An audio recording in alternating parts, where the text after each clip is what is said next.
Talking about today is a very interesting one.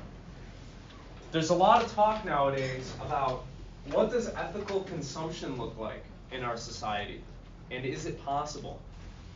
And to investigate this, I asked you to read an article that was written by this guy named Michaelis, who is not really a philosopher in the same vein as the other thinkers that we've been looking at, but he works on drafting a lot of social and political policy around what's called sustainable development, which we'll talk about today, and the ethics of consumption.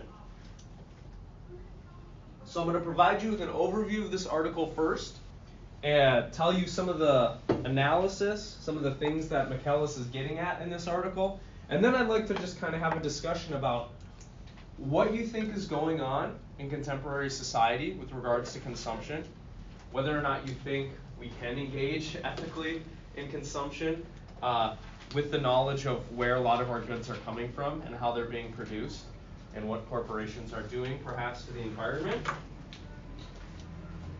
We'll see what you think about all of this. But I have a lot of information to share, so I'm going to try to get through that first. And a little bit of reading to do as well. So Michaelis lays out the goal for this piece very early on in the opening pages. This is a fairly long article, so it has a lot of information in it. But to briefly summarize, he says that his goal in this piece is to provide an analysis of the ethics of consumption, consumption habits of people in Western countries, and also provide an analysis of the principles of what he calls sustainable development.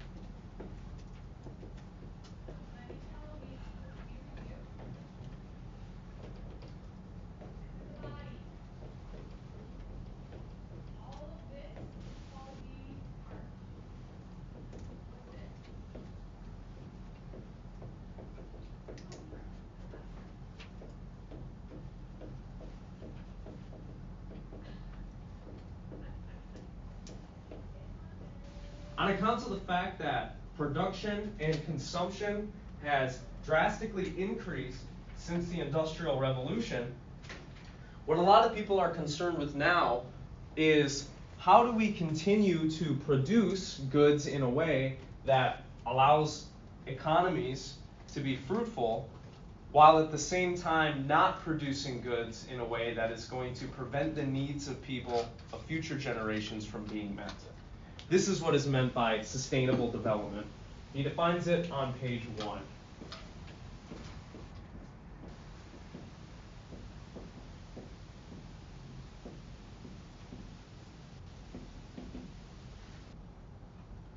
And it is, quote, development that meets the needs of current generations without compromising the ability of future generations to meet their needs.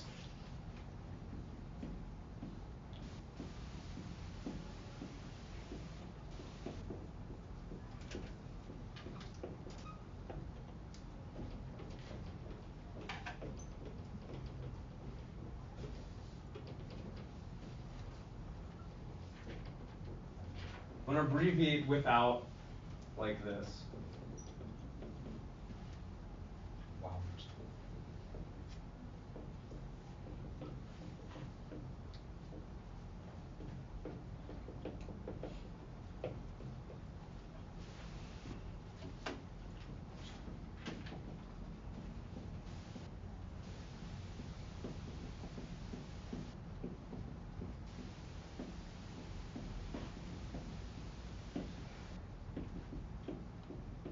This is an important question, given the fact that it seems in the West that we are producing a lot of things that people don't need.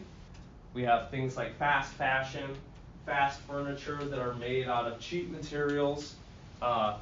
We have, within a lot of different ways of producing items, policies surrounding planned obsolescence. Does anybody know what planned obsolescence is? Yeah. It's basically the idea of making a thing so that it will fail, so the person will have to buy it again. Right.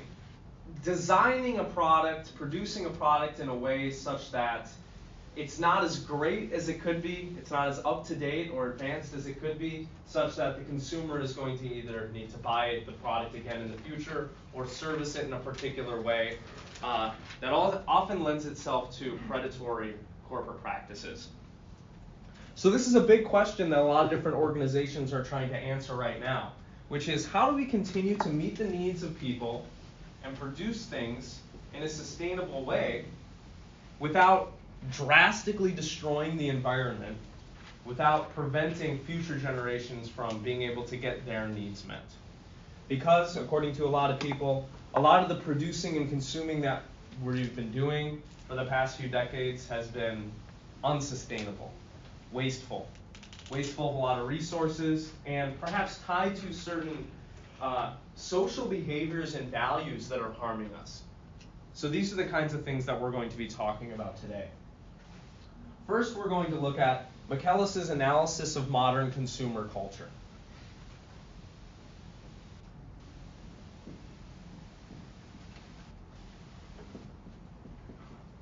And I'm going to use this phrase a lot in today's lecture, the West.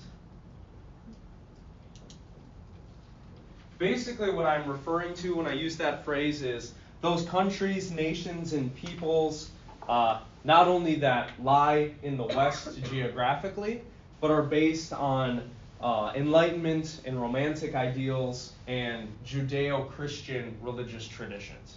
So countries like, and continents like Europe, the United States, Canada, these are what we would typically call Western countries, countries in the West.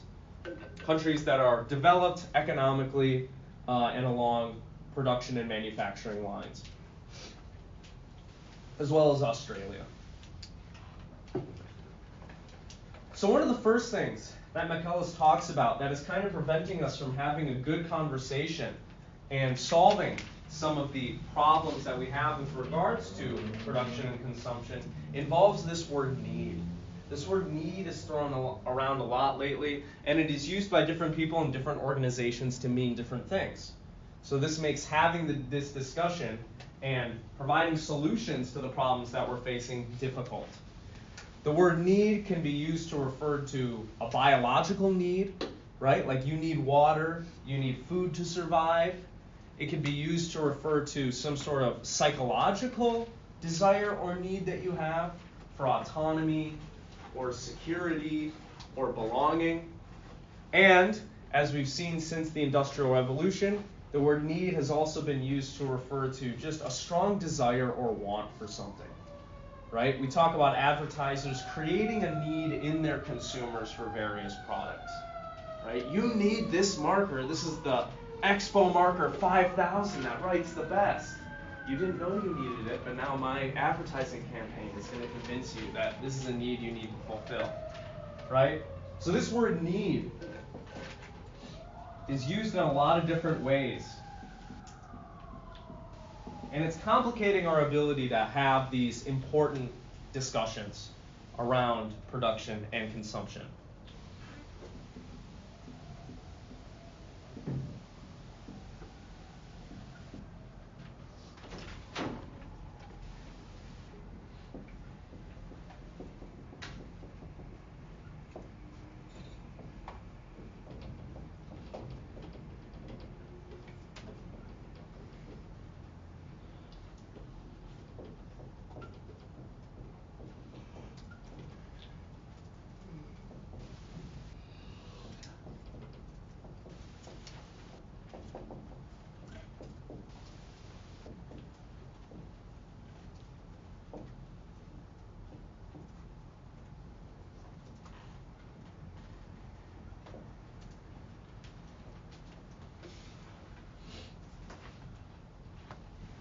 So we might say you need water to survive, or you need healthy family dynamics at home in order to thrive, or perhaps when it comes to, again, the kinds of practices that corporations and advertisers are engaged in, you need to have a certain product in your life. Now when we look at modern consumer culture, Michaelis says we notice two things right off the bat. Modern consumer culture is characterized by two things. A thoroughgoing, what we might call materialism, which is this desire or this trend to appropriate, collect consumer goods, right?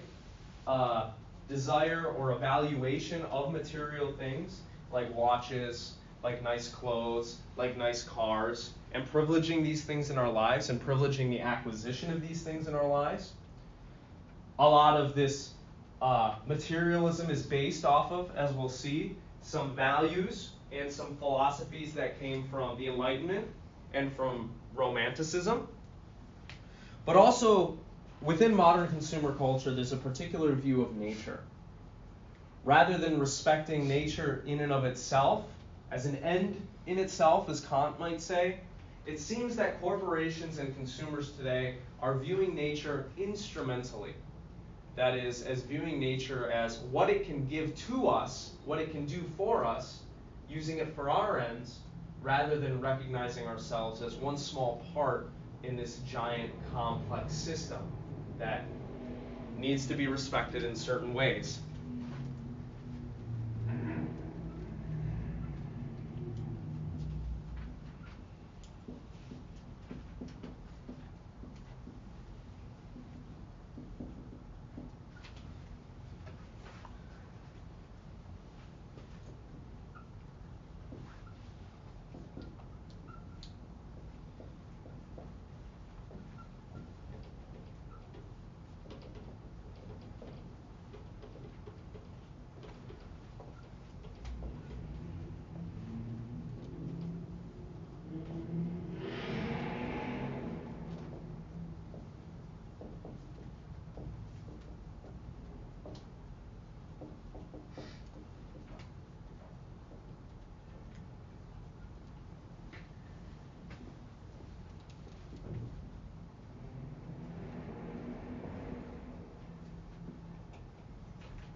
The way Michaelis describes it in this article, and the way a lot of other philosophers and environmentalists describe our relationship to nature, is that they say that we are divorced from nature, right? We don't really spend that much time in nature. We don't spend that much time thinking about it. We don't really care too much what our impacts on nature seem to be.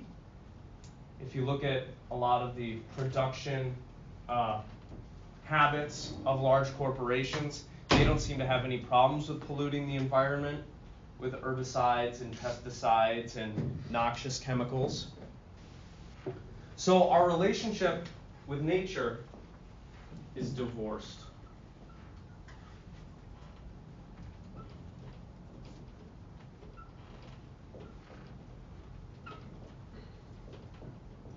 Oftentimes, the way that we seem to view it now, when it comes to matters of social and economic policy, is that we see it as a means to our own ends.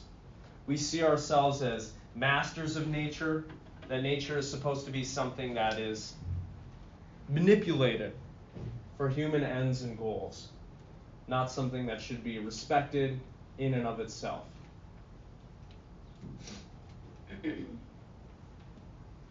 He talks about this on pages 14 and 15 in this article. Here's what he says. Human well-being nowadays is largely equated with increasing material consumption, which is emphasized as a dominant goal in the consumer society. More consumption is generally taken to be a good in and of itself, and consumerist societies, like the United States, are committed to continually increasing consumption levels at a personal and at an aggregate level. Material consumption is a major route to belonging in a community and achieving status within that community. The culture is essentially competitive rather than cooperative. Members of the community strive to be materially better off than others rather than coming together and meeting the needs of their community members. The culture emphasizes individual rights and just desserts more than responsibilities to others. Individual freedom to own property and to consume is taken to be a fundamental right of all human beings. The only legitimate argument for limiting anyone's consumption is that it causes direct harm to anybody else. And finally, the natural world is viewed as a source of commodities which provide the basis for consumption and is not valued in and of itself. So, according to Michaelis, modern consumer culture is associated with a few different things. One is this equating of consumption with well-being.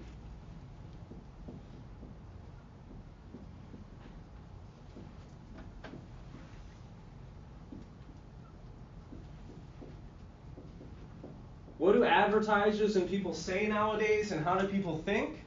Well, if you consume, you'll be happy.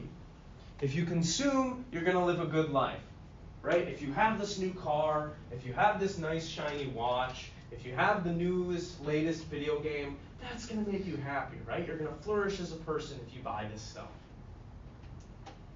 So there is now a relationship between having a flourishing life as a human being and consuming things. These are intimately connected, if not equated with one another. In addition, consumption is now closely related to belonging. Consumption is tied to the strength of our social relationships and how we feel about our places within various communities.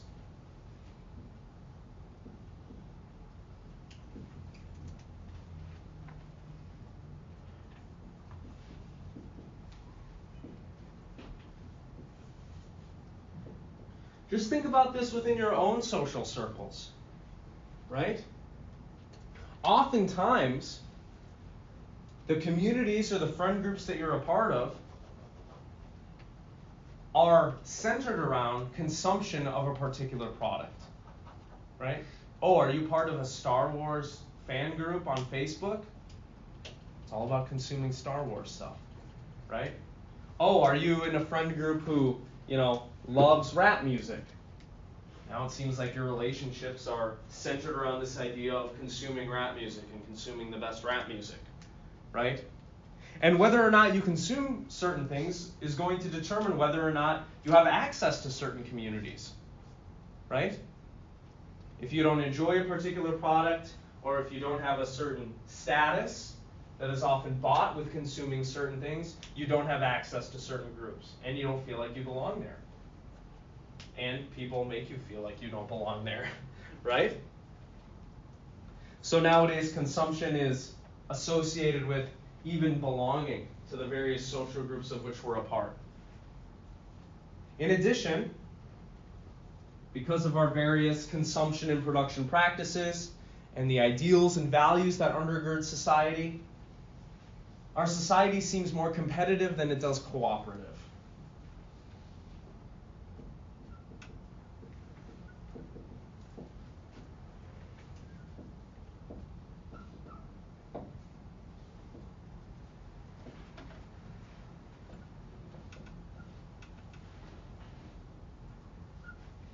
If you ever go to graduate school, you might feel this, okay?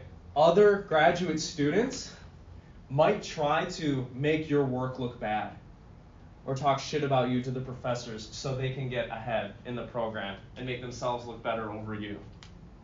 In some sense, due to the way that our society is set up, you're competing with everybody in this room for who's going to stand on top when it comes to GPA, who's going to get the scholarship, who's going to get a good job after school, right? Our societies in the West seem to be based on competition more so than cooperating together so that people's needs are being met. There's also, in the West, especially in the United States, privileging of individual rights over responsibility, says Michaelis.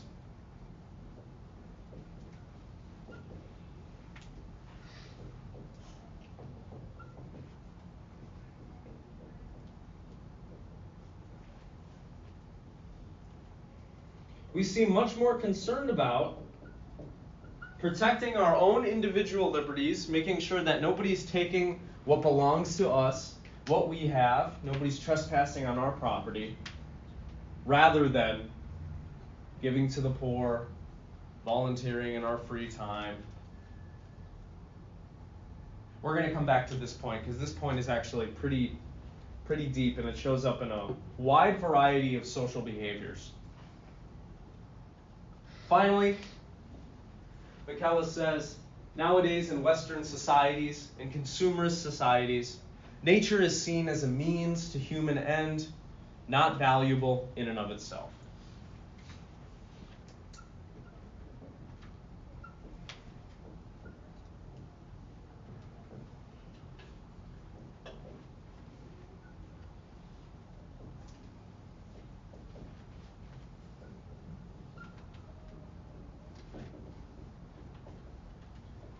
And this can be evidenced just by the fact of the current production processes that different corporations around the world are engaged in.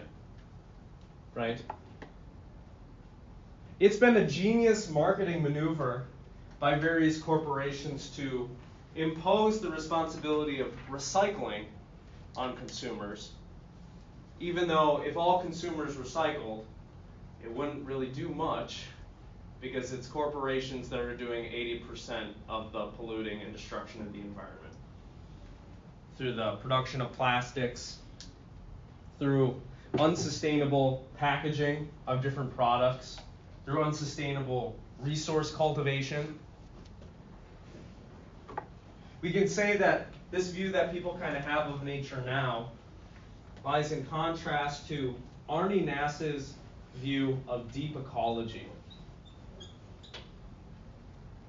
which asks us to, instead of seeing ourselves as masters over nature, as having the right to do with nature whatever we want, seeing ourselves rather as one small part of this complex ecological system that, if we don't step carefully, we could ruin the whole thing. And not seeing ourselves as masters over nature, but seeing ourselves as rather one small part of nature, one small player in this global ecosystem. And as I'm sure you've noticed, nowadays consumption is linked to personal self-expression and aesthetic appreciation.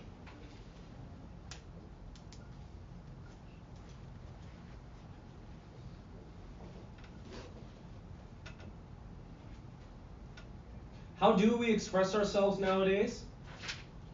Well, by buying certain articles of clothing, right? By consuming certain pieces of music, by playing certain video games, and then talking about those things, instead of writing poetry, or building tables, or inventing things, right?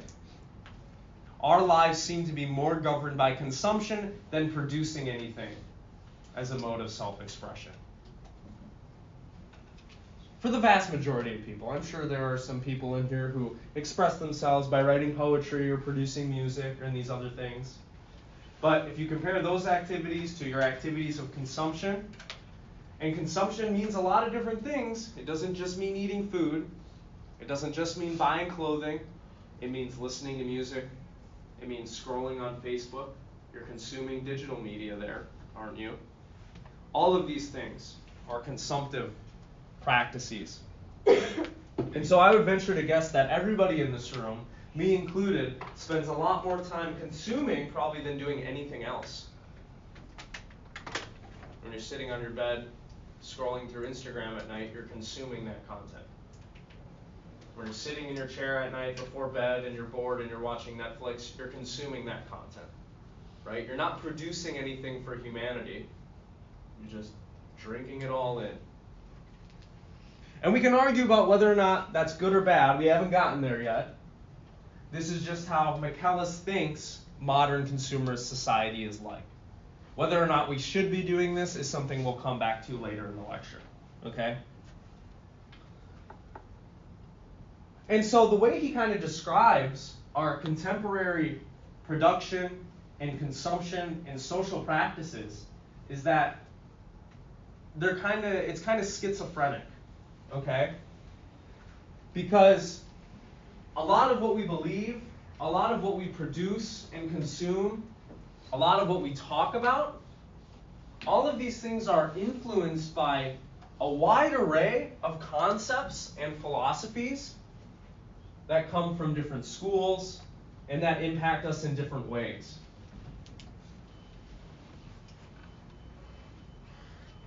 But before I get there, what do y'all think about what he's saying so far? Do you agree with him? Do you disagree with him? I'd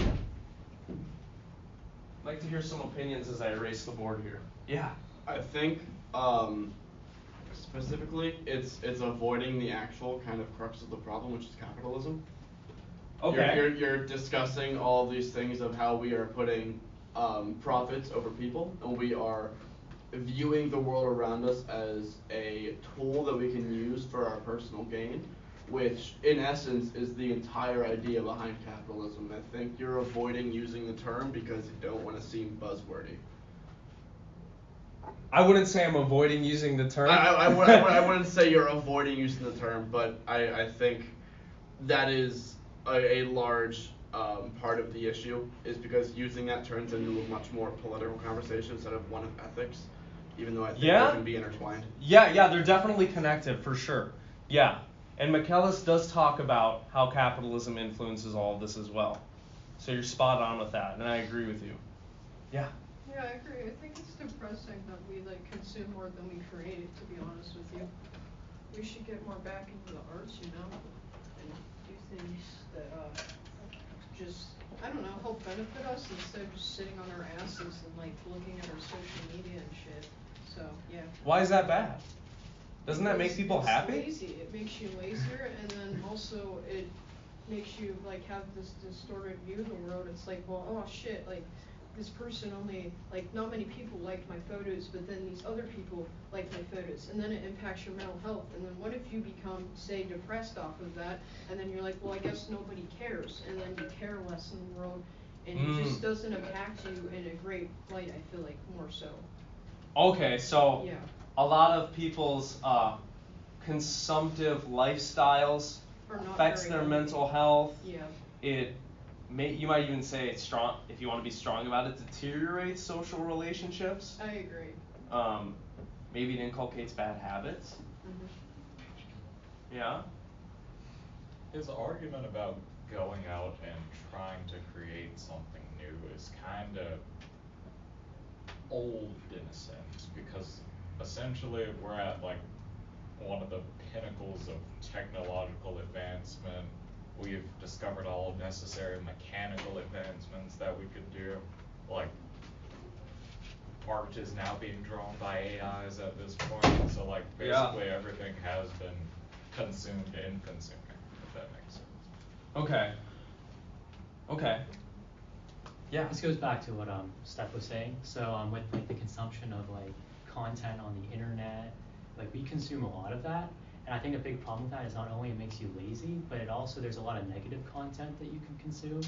For a good example is a lot of people will exploit homeless people, and they will actually put it up there for views, and thousands of to millions of people will consume that, and it's so dirty. And there's something unethical about that. Uncool. It's not right, because you wouldn't want that to be you. You know what I mean? If you were the homeless person, you wouldn't want them exploiting you on the media. You know what I mean? It's just not right. It's messed up. Yeah. I feel the main issue with social media is the fact that a lot of us grew up on it, so we learned at a very young age, it's all about social media. This is kind of what life is. If you don't post something on social media, that's messed up in some people's eyes. People think that you have to put your whole life out there, right? When really you don't. And I think that's a main part of, especially our generation, is the fact that nothing is kept to ourselves anymore. It's all out for the whole world to see. It say I post something, somebody that I don't even know could look up my profile and see, oh, this happened to me. Yeah. And I just think it's dumb that everybody puts their whole lives on there. I'm on social media. I'm not saying I'm not. But I do not put every single little detail about my whole life, and I think that also goes towards like depression and mental health, is what happens when you don't have that there. What happens when, say, the social media is your therapy? Like you've gotten so used to it that is what you're relying to keep you happy and upbeat. To me, that's just a little messed up. And you see that kind of as a product of this consumer culture that we're in, is this emphasis on social media and our participation in it, Yes. and that it's bad. Yes. For a lot of people. Yes. Maybe, you know, And I'm some not gonna social lie. media consumption's fine, but I occasionally will take breaks with my social media because I do have bad mental health, and I cannot just scroll through TikTok constantly. I do, but I try my best to take breaks because there's a lot of hate, there's a lot of negativity, and even just like say with this happens with men too, but girls with their bodies. You see these other people looking like this, and even I'm not gonna lie, I see other girls that are like skinny and everything, and I get jealous of it, and that affects me because that just stays in my brain like all day. Like, why can't I look like that? And that's how it is for a lot of people in the world today. right, yeah, we are living kind of in an unprecedented time in human history in which we're constantly being assaulted by different images, right? We've never been assaulted by so many images like this everywhere that we go. You can't walk down the street without being assaulted by an advertisement, right? Or somebody trying to get you to buy something, right? Is that kind of messed up? Do we like that? Or does it not really matter that much? I don't know. What were you going to say? I was gonna say not all media consumption can be bad. I watch cooking recipes. I need to feed myself, so I think genuinely knowing how to make a good salad is a good way to learn. Right. Yeah, there's some consumption that is actively beneficial, right? If you apply what you learn, right? Maybe you're into bouldering like I am, and so you watch rock climbing technique videos, right, on YouTube. Or, you know, you're a cook and you're like, look, I want to make something good for someone. I'm going to look up a recipe. Or you can find so many videos online of how to fix your car, how to build a house, how to paint, whatever it is. And those are really cool, right? We wouldn't want to lose access to all of that. I would say, is it useful to establish a difference between ethical and beneficial? Because you just said we can consume things that are beneficial to us. And we can understand that, like, going on the internet and finding, like you said, cooking recipes, that's beneficial to us. But the ethics behind it, who is profiting and who is benefiting from that? We have to then get this recipe. We have to then go buy the lettuce for the salad recipe, which may or may not be farmed ethically or not. The production of the video might be exploiting workers if it's produced professionally. So I think we need to kind of separate the idea that we can benefit from consuming things. We can go on social media like we've been discussing, and we can benefit from the things we're seeing on social media, but the ethics behind the production of it is a completely different topic entirely. Right, yeah. Maybe you will want to say something like, look, people benefit from consumption all the time, but that doesn't make it ethical, because it does depend on exploitative practices, which ideally we should do away with, right? Yeah. Okay, so back to the whole like bombarding of like advertisements, I feel like that takes away our choice in a way, or well, maybe not for all people, but for some people, because it renders them from like thinking about it in like a certain perspective. I don't know, maybe like an ethical perspective, you know, or a beneficial perspective. It certainly has an influence on our psychology. Yeah, especially right? like in their opinion on things, and so I think that's sad because, you know, America, their right to choose and all that, and then there's all this stuff and it's like influencing your decisions, and it's like, well, is that really your right to choose, or is it just like kind of like propaganda in a way? Yeah. So, yeah. Yeah, it's hard to differentiate between what you might see as an ethical advertisement and one that is coercive or manipulative, right?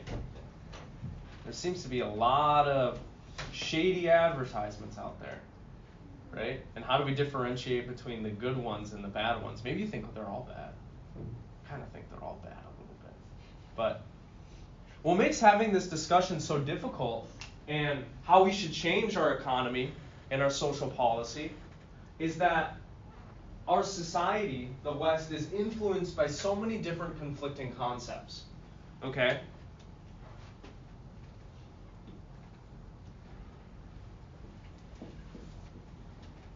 And this is something that Michaelis gets into. He spends a lot of time in this article talking about the different schools of thought and traditions and social and philosophical movements that have influenced the way that we think and consume and talk about this stuff today.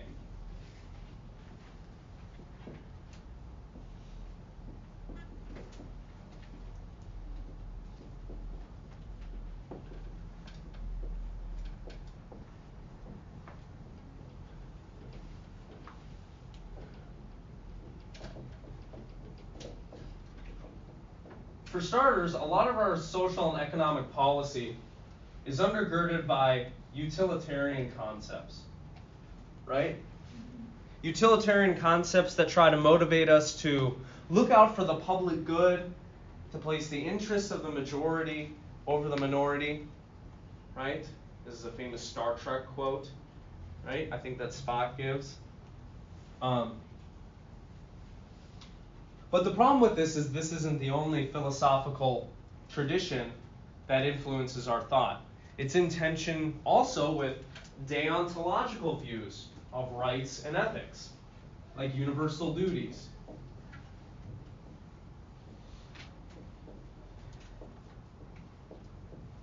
Sure, we want to do what's right for everybody. We want to raise the happiness level in society. But at the same time, it seems like we have some ethical or political or social duties that conflict with that sometimes. Right? Maybe killing the child murderer because you think he's going to get off in the trial, he's not going to get convicted, would raise the happiness level because he can't kill anybody anymore. But don't we also respect the right to due process in the United States? And shouldn't we hold on to that? No. Those things are in tension. We'll go back and forth on it, right?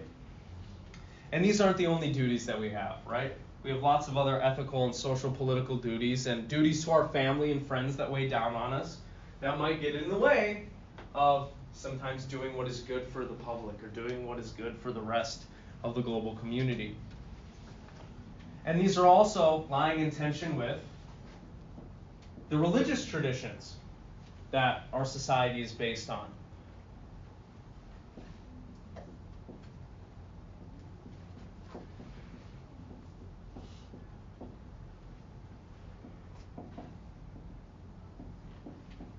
Judaism and Christianity specifically.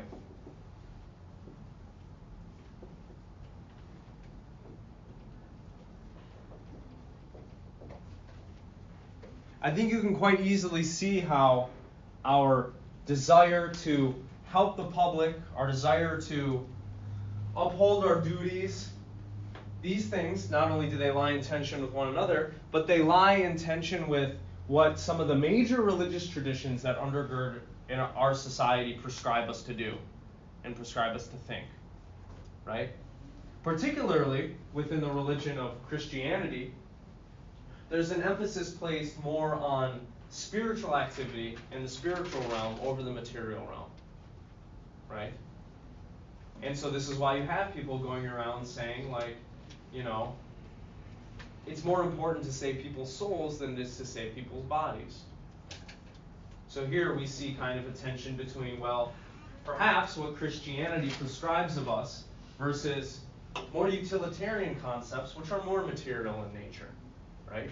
Making sure that everybody's happy. That involves making sure that people get the resources that they need to survive biologically, right? Food and water, clothing and shelter, this kind of stuff. And then there are also a bunch of social political concepts that lie in tension with one another and these due to the fact that our political theory is heavily what you might call classically liberal, based on the philosophies of John Locke, Thomas Hobbes, and John Stuart Mill. Okay? we have what you might call in the West a liberal social contract.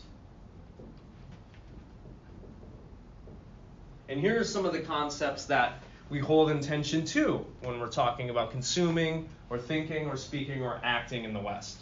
Okay? There's tension between the idea of individual liberty and the idea of equality. Right? We want to safeguard the individual liberties of people, but doing so also seems to come at the cost of making it so that equality is not established. Or if you're progressive, you might say equity. Which is not the same thing as equality. They're different, but if you want to get into that, we can. But then there's also tension between freedom, political freedom, and responsibility.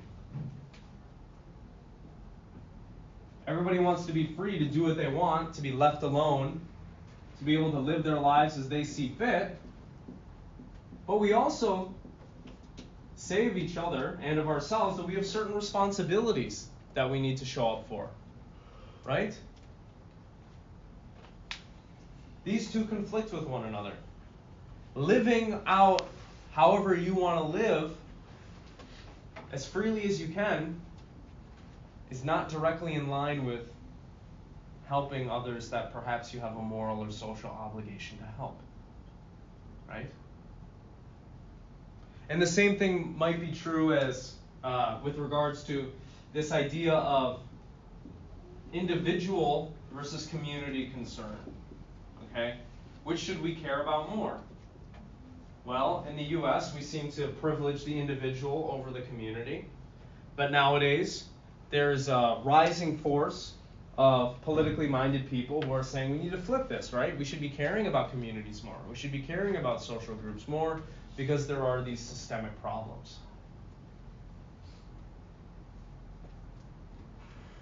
Finally, and this is the last one I'll write down with regards to the kind of political theory our society is based on. There's tension between rights versus needs. It's clear that in the West, a lot of people's needs are going unmet, right? We have people living on the streets who they don't have a job, they can't afford to feed themselves, they've been trampled by society, by others, harmed. But this lies, helping these people oftentimes, it seems to conflict with respecting people's rights. For example, there's a large push nowadays for this thing called equity. And what a lot of people think is going to be necessary to establish equity is the redistribution of property and resources in the United States so that everyone has equal stuff. So we're all made equal. Well, this would seem to fundamentally conflict with the rights of people who feel like they've earned what they've earned in a legitimate meritocratic way. So what should we privilege? All of these things are kind of lying in tension with one another, which is making these kinds of conversations and what we should consume and how much we consume difficult. Right? All of these forces are kind of battling within us. We're all influenced by these different concepts because they form in very deep ways the education that we were raised into. Okay? And the way of life that we were raised into.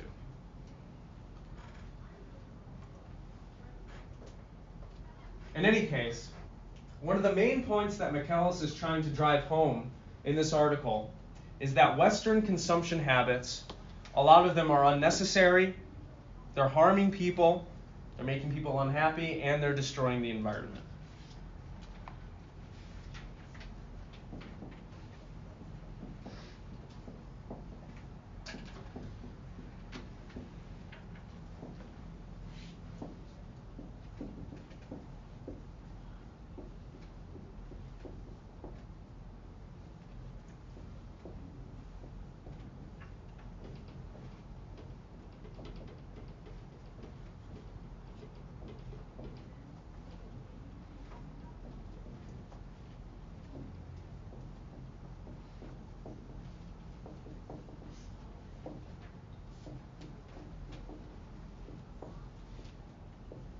First off, he says that they're unnecessary. Do you need to purchase the latest video game? Do you need to buy more jewelry for your jewelry collection? Do you need the latest Dyson vacuum? Do you need to buy the latest CD from your favorite artist? No, you don't need any of these things. And so we're engaging in a lot of things that are unnecessary, perhaps that are undergirded by unjust, exploitative practices. Consumption, he thinks, is not making people more happy. It seems to be making people unhappy, right? By consuming, he thinks, and we'll get into this in a little bit, we get caught in a never-ending cycle of the escalation of desire. You purchase the new video game. That clues you into, it opens up a whole new world for you, right? Well, what does that make you want to do? Oh, the next video game that comes out by this publisher, I'm going to need to buy that, right? I can't not know what's going on. The first video game was so great, and you keep consuming and buying more, and your desires are never fully satisfied. You just go on consuming, trying to fill this void that you have in your heart, perhaps. Doesn't seem like buying stuff is making us happy, right? And then finally, he says that a lot of our production and consumption habits are devastating for the environment. A lot of the way that these goods are produced is making it so that future generations, it's going to be a lot difficult for them to meet their needs, okay? Because we're actively polluting the environment, making land more inhospitable. I think it's kind of unfair to assume that, I mean, I know we're all consumers here, but like, that everybody would then like buy the next video game after that, because not everybody's thought process is like that, so that's like my issue right now. Sure, yeah. Yeah, what I'm describing here obviously is not going to fit everybody, right? Just trying to draw out the trend that Michaelis is analyzing here. I don't agree with that in the slightest, actually. Which one? All of them? Western consumption habits are unnecessary and they're making people unhappy. I agree with the destroying the environment part for a different reason. I think that when we're having this conversation, we're often separating ourselves as consumers. We are not taking into effect that we are also being consumed. You might be a consumer, but as of right now, we are all consuming the information you are giving us. Sure. And I don't think it's fair to say that all consumptions make people unhappy. I think what is a better way to describe it as, because we are all also being consumed and we are also consumers, the inherent exploitation of consumption and the creation of things for profit is what's making people unhappy. If we were creating things to be consumed based on giving people what they need, from each according to their ability to each according to their need, if that was a way to go about it instead of creating things for the benefit, that would be a much better way of consuming that wouldn't make people unhappy. Because we would be equating what we are consuming and also what people are consuming of us. Sure. Yeah. So yeah, I see your points. And I think what Michaelis is just trying to get at is that there's a way that consumption could be done right. It's just that people don't tend to do it in a way that makes them feel fulfilled or makes them feel happy. So I think he would agree with you. Yeah. I don't think as of right now there is a way to do consumption right, because we're put in a position to where all of our consumption is based on the exploitation of other people for the profit of the people in control of the consumers. Right. The means of production. Right. Yeah. Yeah, and so that might lead you to say there isn't like a good way that we could be consuming now that would make us happy, and there's not a way available to us to consume that's ethical. Forgive me for just spewing communist propaganda. You're fine. Don't worry about it. I think a really good example of this happening, and honestly being taken up to a different level. So I am a fan of K-pop. I'm a fan of that genre of music. They're albums, they're CDs, they're not just like regular plastic CD cases, they're photo books, photo cards, posters, all packed in one. And there's a really huge collecting community. I'm part of that community. I have over 200 albums. I'm not happy about that, but That's kind of cool. It's kind of cool, but then I also cried because I spent too much money. Anyway, besides the point. Besides the point, there is a huge community online of people like talking about what they've collected, and like people collect like the photo cards that come in the albums and stuff like that. There's a really huge community, and a lot of people, like when they post their collections or they say, "Hi, I'm gonna drop this collection because it's not making me happy anymore." Right. There is this huge pushback of like a lot of comments that people will make and be like, "Well, how dare you? You're not supporting that group anymore. You're not giving that group that money. How can you just do that?" This goes back to the belonging that we talked about, right? Exactly. Yeah, consumption nowadays is intimately tied with what are our experiences like in various social groups, I right? had to literally flee off of my K-pop Instagram page because I said, "Hi guys, I'm gonna drop my Eyes One collection. I'm selling it." And then I got lots of DMs being very upset. Yeah. Even though A lot of Eyes One hate hasn't messages. Been, yeah. Yeah. Even though Eyes One hasn't been active since 2020. So why would I keep it if it's just gonna sit on my shelf? But people thought otherwise. Yeah. Yeah, and let me just make one thing clear. He's not saying that all consumption is bad or that people shouldn't consume. Like, we need to consume things, first of all, to survive.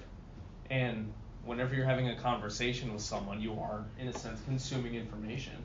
And if you want to get even more, have a broader concept, consuming their time, perhaps. It's just that the way that our society is set up is that the habits that we have been instilled with seem to be actively harming ourselves and the environment. And you might say, well, that's because it's based on this more unjust economic system, but yeah. Okay, so to go back to the consumption related to belonging and then society competitive rather than cooperative, I feel like he's saying needs here, but I feel like he should be saying like wants more so than needs. You know what I mean? I think that would make more sense in describing all of this, but yeah. Yeah, so he breaks down a few different ways of conceptualizing needs. And so, again, we could talk about biological needs, or we could talk about psychological needs, right? To survive, you don't need to feel secure in your relationship. But that helps you flourish, right? And so what he ends up kind of picking is this analysis of needs in which a need is something that is necessary for you to have a flourishing life in society. But then we can further distinguish, those things from, well, what do you need to survive, not just flourish, right? Flourishing is something extra. But yeah, I hear what you're saying. And so he talks about this on page 13. Let me just read this little snippet to you. First, in Western society, there seems to be an intrinsic human tendency towards an escalation of desire. We are all familiar with the process of habituation to increasingly high-quality food, clothes, and levels of comfort. Although we can also accustom ourselves to lower levels of quality and comfort, this seems to require considerable effort and strong motivation. Right? Once you get used to the nice clothes, you get used to having an iPhone, you get used to having nice food, shopping, back at Goodwill or Aldi doesn't feel so good. Right? This asymmetry of habituation is part of the well-known ratchet effect, whereby luxuries become everyday and everyday consumption becomes need. It is easily observable in young children and has been noted in numerous different cultures. References to the tendency can be found in the Bible, Taoist, Buddhist, and Vedic writings, as well as in modern psychology. Freud talked about a human urge to repetition, which causes us to form habits, so that new desires are always additional. We can also understand this tendency as resulting from our mistaken hope that additional consumption will help to displace feelings of dissatisfaction that result from the failure to meet non-material needs. So because we're producing so much crap, Michaelis says that a lot of people in the West now are experiencing this thing called escalation of desire. We get used to having these luxuries that we don't need. We get used to having these lives that have all these luxury goods in them. And that doesn't make it easier to go back down to a more bare lifestyle, a more non-materialistic lifestyle. It just drives us further into materialism. Okay? And this is not true of everyone. This is, again, he's just describing general trends here.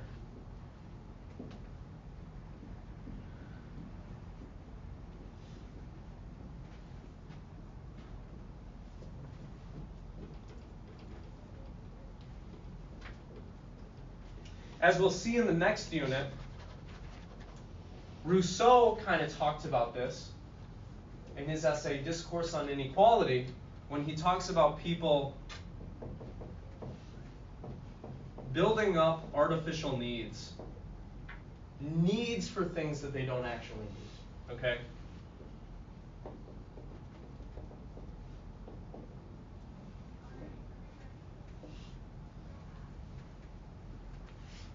And what else does our consumerist society end up doing? Well, Michaelis says that now in the West we are incentivized to consume and achieve higher status due to media and technological innovation. So here's what he says about that. The use of material consumption to meet social needs, especially needs for status display, leads to a kind of consumption arms race, which has been extensively described by a few authors. In a society where income level is an indicator of social status, there is a continual incentive to earn and consume more to maintain and improve that status. While Engelhardt finds from values surveys that this motive is fading, our income relative to our peers does remain an important contributor to our self-reported happiness. The spread of television amplifies this mechanism by leading people to compare themselves with celebrities and TV characters rather than their neighbors.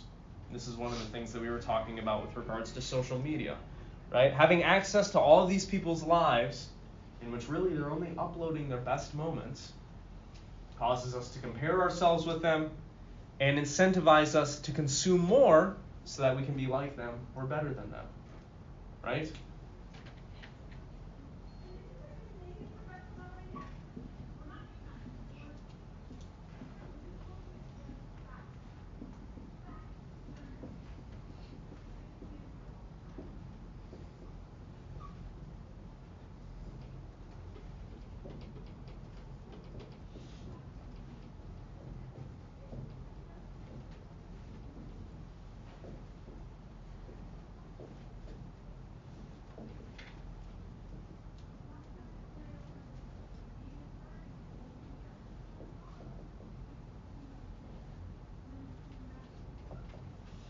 If it wasn't the case that we were constantly being bombarded by these images on the radio, on the internet, social media, television, and the fact that we have reached a point in technological innovation where we can produce these luxury goods cheaply, it wouldn't be so easy for us to consume more and more as we do.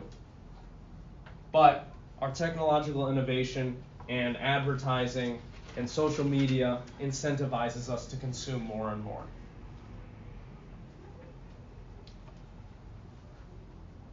The result of all of this is that the long-term flourishing of individuals is compromised, and the environment is losing out to the short-term desire to make profit and expand business, which has several different other effects. Poverty, increased inequality, shady business and labor practices, etc.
by the way Michaelis describes it, we're all kind of participating and stuck in a giant consumerist shit show. Which is not to say that there aren't good things about what we have in society, right? Y'all love your iPhones. Y'all love your laptops. You don't want to get rid of those. So, what are we supposed to do?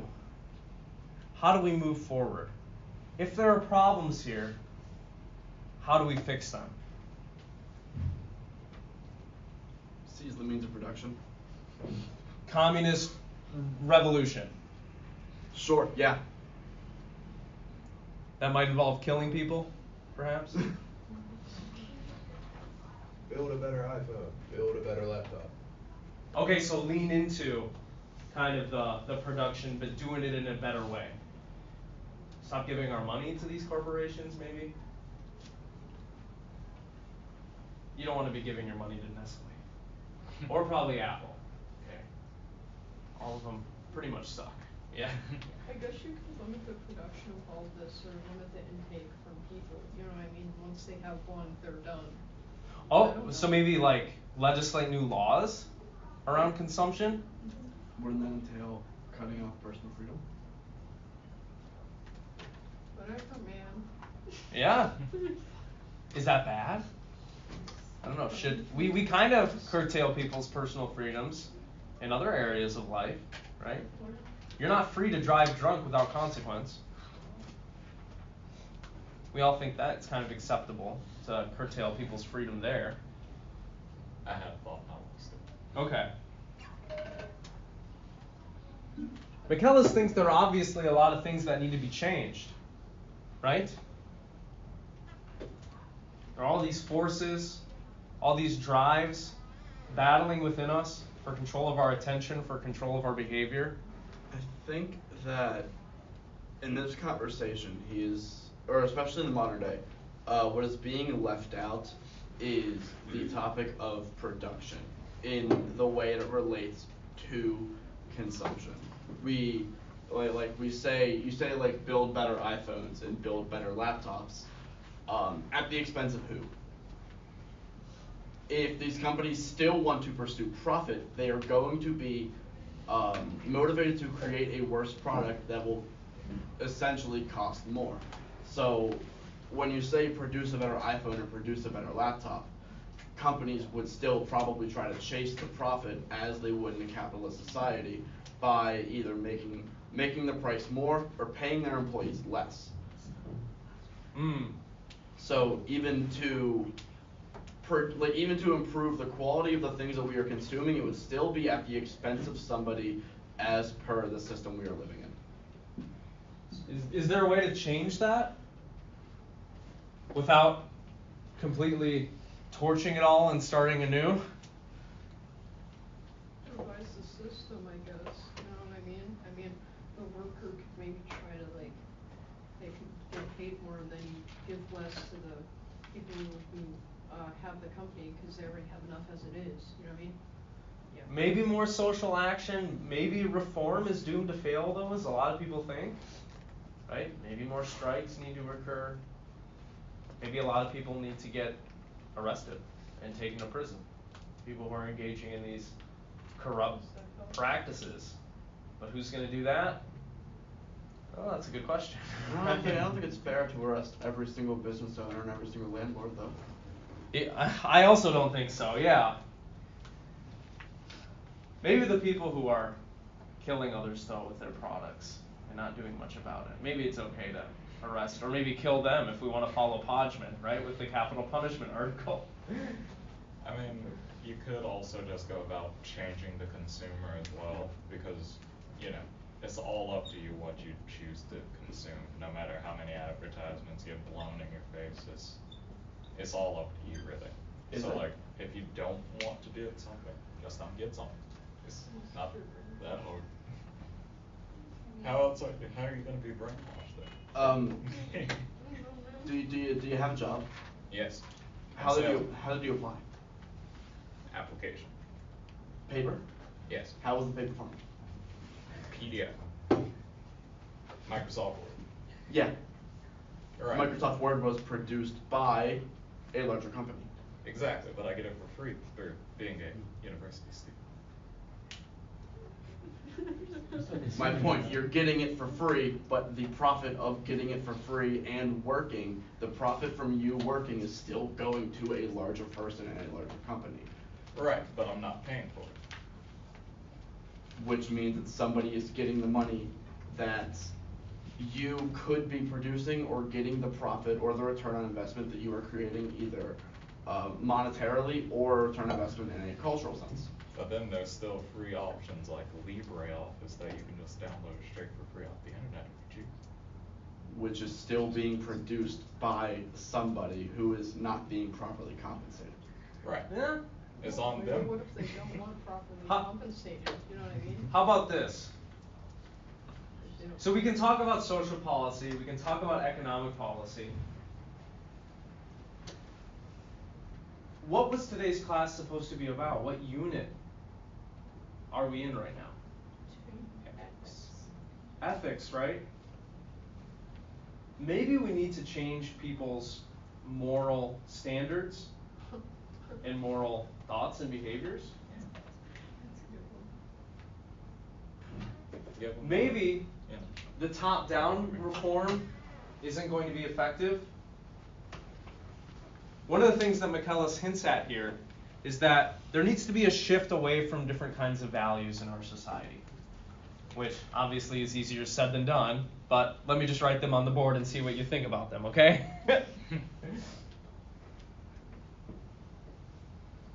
So even though a lot of the article is discussing the ethics of consumption with respect to human need and sustainable development with respect to human need, what he says is there needs to be a shift away from human needs to human flourishing.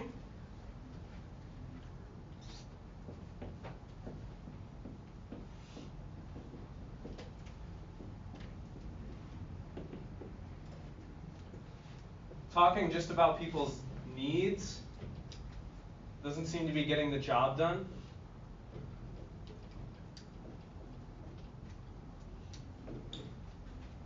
There needs to be a shift away from individuality to a more collective outlook, a more communitarian outlook.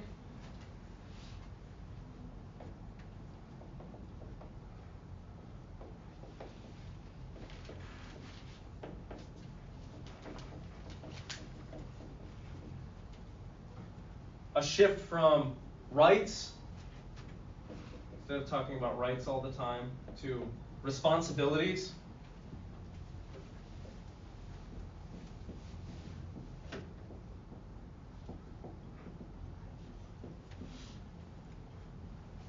And a shift also from seeing nature as a commodity to conceptualizing and treating nature as an ecosystem of which we are a small part. This is something that ecologists Arne Nass and Aldo Leopold, the famous American environmentalist, also encourage, obviously. In order to incite social and economic change, we need to produce solidarity among people and among communities. And this comes from what? Shared values, from deepening social relationships between one another, and from critical reflection on our own consumption habits, on our own consumption practices, in the ways in which we are not currently showing up in the relationships that we are in with people.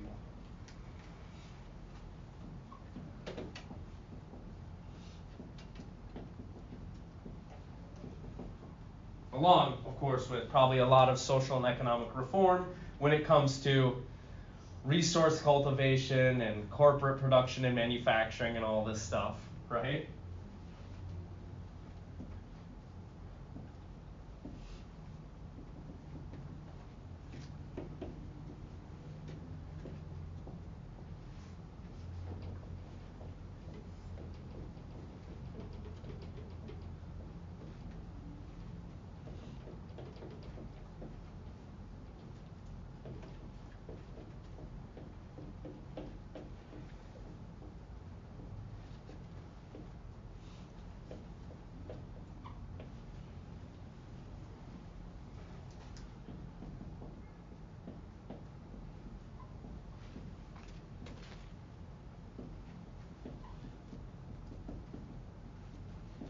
there is not probably much any one of us can do to change things significantly. But there are certain steps that we can take that will, I think, move us individually and socially in the right direction if we see problems here, which includes critical reflection on what goods we're buying, why we buy them, who produces them, how they're produced, the effects these products are having on us, all of this stuff. Okay? This is often what is discussed when it comes to the ethics of consumption, all trying to answer all of these questions.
People say nowadays that you're supposed to vote with your dollar, right? This is intimately related to what ethical consumption looks like. Who are you buying products from? What kind of labor practices are they engaged in? Perhaps what kind of exploitative practices are they engaged in? Do you even need the good that they're producing? What kind of effect is consuming that thing having on you? Is it good for you to doom scroll for 5 hours at night before you go to bed? What kind of effect is that having on you? Who is that helping? Who is that harming? What kind of infrastructure, what kind of people does that system rely on that makes that system possible? These are all questions that we could be asking ourselves if we want to make ourselves a little bit more consumptively wise. And then, of course, a lot of research is going to have to be done too, right? Because I don't know all this stuff, you don't know all this stuff. You might say there is no way to ethically consume anything in our capitalist society. A lot of people think that that is true.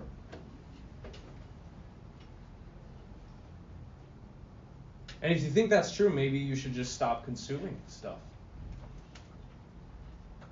Besides, perhaps, the food that you need to survive. Unless maybe you could learn to grow your own food, right? Then you got to buy the seeds from someone, so... Yeah? What's the fifth thing? The effects these goods have on us and others. Alright, thank you. How is what you're consuming impacting you?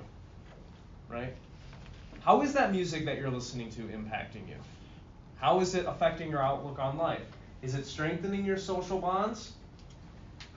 Is it weakening them? Is it having a good effect on your mental health? Is it having a bad effect on your mental health?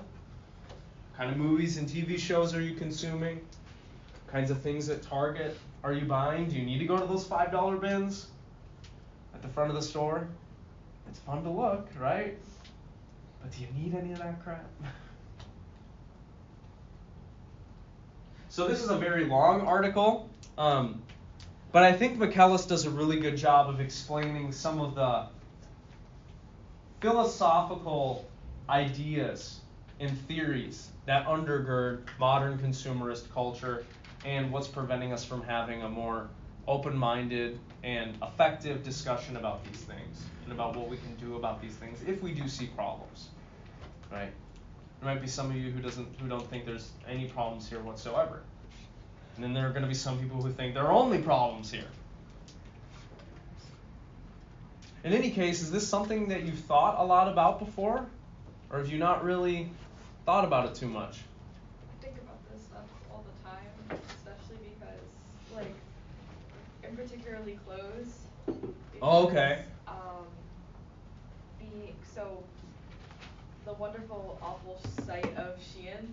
You're right, yeah. And I despise shopping there. I think it's so horrible for the environment. Even going thrifting, there's so many like Shein clothes that are there now, which is like so bad. And the clothes themselves don't last. But something I have to then wrestle with myself is, okay, well, it's cheap. It's within my range as a college student. Right. And I'm plus size. There's not really any stores that have nice, like, stylish things in my size. I can't go to the mall and just pick up a t-shirt or, like, and if there are stores that exist, like Torrid is a big one that I like to shop at. A dress for Torrid is $75. Yeah. I don't have that. Like a nice bra from Torrid is $90. Yeah. I don't have that. That's expensive. And that's yeah. the one store that I guarantee myself walking into and picking stuff up that's there. Torrid, Shein, $5, $3, $4. I get it shipped to my door. Sometimes it takes forever. It's very convenient, right? But it's yeah. convenient, and I think that while I hate doing it, I also try to make the clothes last as long as possible. Right. And I'm very careful with what I purchase. I purchase things that are kind of staples, like turtlenecks, sweaters, stuff like that. I try to do that, but at the same time, like, I understand that I'm giving money to this horrible corporation that is exploiting that. Probably like a 5-year-old probably made my shirt, and I have to deal with that, and that sucks. Right. But I mean, it's to the point of what else am I gonna do? I don't exactly have the money to be paying for like toy prices and stuff like that. A sustainable, eco-friendly, and I'm sure that fair there's trade. problems with Torrid also. There's no corporation that's really good, I feel like, in our society. So yeah, that's my 2 cents. I think that's what I mean by we don't really have a choice as to whether or not we want to consume. By the way, I want to clarify. I was not like in any way like. Don't get me wrong, I understand. Okay. But like when talking about like getting a job, most of the time you're applying through online. How are you going to live today in 2023 without a phone? My grandma doesn't Right. have a phone. She just uses her OnStar in her car. OnStar is terrible. Yeah, the point I was trying to make before is that there is alternative methods of doing literally everything. Like, I have the knowledge to format essentially my own resume just by writing. But not everybody has that skill, but it's a skill everybody can learn. Not everybody has the skill because not everybody has gone through the education. Yeah. Because not everybody has had access to those resources, right? Although the internet is amazing in that we're kind of seeing now a second enlightenment occurring where everybody now does have access to this knowledge. So it is within people's means to start doing things differently. The question is, are we too captured and addicted by the technologies that we have to do anything? Definitely. Are we going to just continually being lulled into a sense of complacency because we get to watch, the latest season of Love is Blind? Which is a fun show, by the way. It's fun. And I think there's also a problem with the internet in all cases isn't always accessible to everyone. At least I know how it is in my town's library, that in order to use the computers there, you need a library card. Right. But in order to get a library card, you need an address. Yeah. So yeah. if you're homeless, what do? So then that also means that you just essentially don't have any access to that education that's free to, right. everyone. Yeah. Yeah. That's a problem. Yeah. And to add off that, it's not like everybody has enough money to buy like an Apple iPhone or even a Samsung or to buy electronics to then have the internet to then get on there and use the resources of it. Right. Yeah, there's Even that. like simple things such as like a flip phone to buy is expensive. Like even just like a small flip phone is literally like 30-40 bucks. Well, and the prices of all these phones that people want nowadays are only going up too, right? Yes. And the same for laptops and all this stuff. But it seems like in our increasingly technological world, these devices are needed, right, in order to get a job, in order to get an education, in order to do all of this stuff. So I don't know. Maybe the solution is we just all run away into the forest Yeah, go and with start that. homesteading. I don't know. But then where we need capital to do that, right? And skills and education to do that. So. I find it interesting because I was gonna lean towards the side of like most of the media that we consume and the connections on there do lead to unhappiness. And like I was thinking, like you were saying, like what if you just eliminate it all? But then one of my doctor's sessions with the doctor I have is all like via telehealth. Yeah, And yeah. I was thinking to myself like that connection I have right now is one of like my higher trusts. Like I trust that person like a lot, and I've never met the person like in person. You're getting a lot So of I'm great getting- things from that connection, which is totally like digital, right? It's like, Yeah. yeah. So there are a lot of great things that we can do with this technology, but obviously a lot of people also are living lives that are making them unhappy, right, because of them. And what's worse is that these technologies are designed to be addictive too, right? So. But that's still the thing, even if it is addictive, turn it off. If you don't need it, turn it off.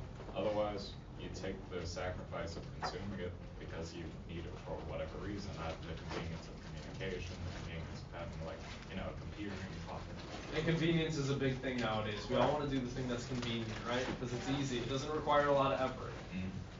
Would you rather, go to the mom and pop shop that you know them, they're your friends, but you have to drive there and buy something, or you could just order something off Amazon that's cheaper and it'll arrive at your door in 2 days.